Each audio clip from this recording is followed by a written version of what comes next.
People always ask me the same question when I talk about travel. Is it cheap? And yes, that can be important, but it's the wrong question. The question I always ask is this actually worth booking? So instead of reviewing somewhere I've been before, I want to show you how I decide to book a trip that I haven't done before. This one's real, I haven't booked it, I'm genuinely on the fence, and the destination is Romania. It's been on my radar for years. Not just as a city break, but as a proper experience. There's castles, there's mountains, there's old towns, there's wildlife, road trips, things you just can't tick off in a weekend. There's stuff here that feels bucket list level, which is important for me. Bear sanctuaries, Dracula's castle, Transylvania, but without the crowds or the price tag you'd usually expect. But wanting to go somewhere isn't the same as booking it. So in this video I'm putting Romania through the same filters I use for every trip. Timing, experience density, effort versus reward, and the big one, will I regret not going? By the end I won't have a neat yes or no answer, but you'll know exactly how I think and you might find yourself running your own trips through the same test. So why is it so tempting? Well, the first thing I look at is what I call experience density. Basically, how much actual stuff there is to do without constantly moving around and looking for more. It scores really high here, which is why the idea keeps pulling me back. It isn't just a city break where you do the highlights and you're done, although the first time going to a country that's not a bad way to find out. You've got medieval towns, proper castles, mountains, forests and wildlife you don't get in most European trips. You can visit a bear sanctuary and I believe it's quite ethically done. A lot of these are ex-performing animals that have been rescued. You can go to Bran Castle. Yes, Dracula's castle. You've got Transylvania, Saxon towns, hiking, epic train journeys, road trips, and the important bit for me is these aren't spread all across the continent. You're not flying, bussing and rushing every day just to tick things off. You can base yourself somewhere like Brasov or Sibiu and still layer experiences day by day. I know a lot of Romanians and they say Cluj-Napoca is a good place to go. Now that's a big deal because high experience density means fewer wasted days, and that's where the value really comes from. It's the difference between seeing a place and passing through it.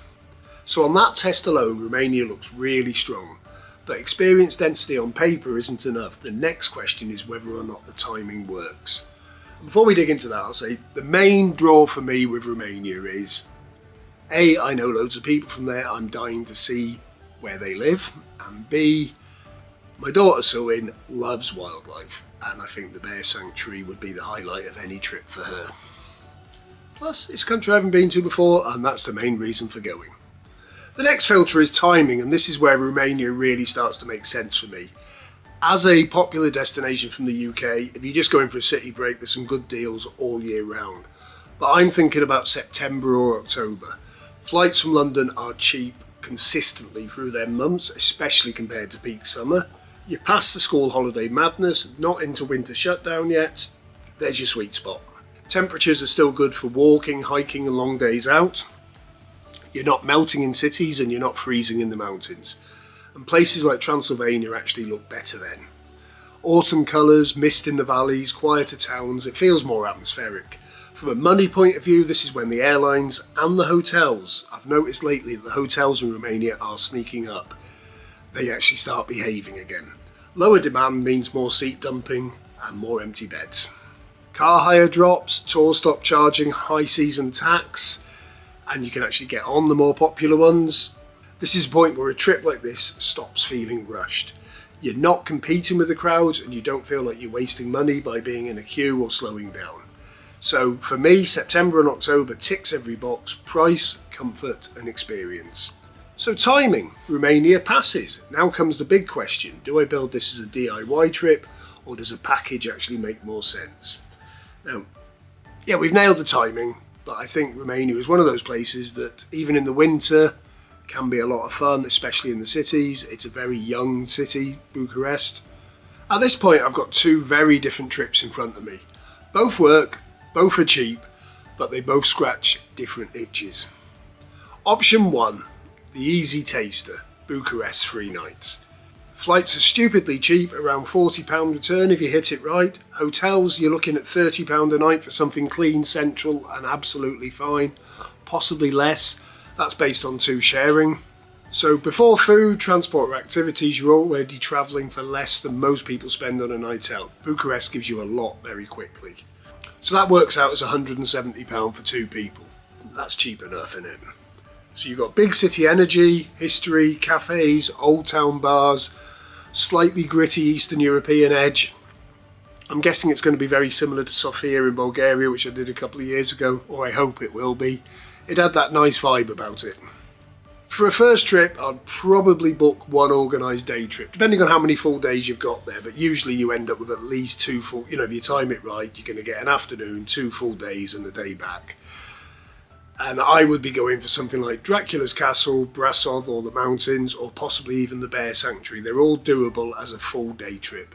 And as you know from my trip to Athens, I do like these. It sort of gives you something that you know is going to be a highlight to your holiday, while still giving you a bit of exploring time. Bear in mind, this would only be a taster. Or you could go for the slow adventure, Transylvania 7 nights.